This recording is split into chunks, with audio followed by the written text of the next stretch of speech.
سخن دانسته گوی تا دوست را دشمن نگردانی، زی حرفی به تأمل آشنا بیگانه میگردد.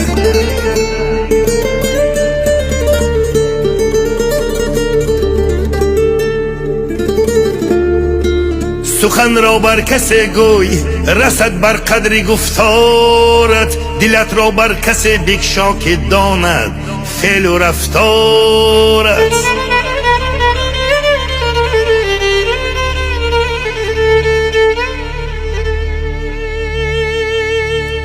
سنگ و گیاهی که در آن خاصیت هست از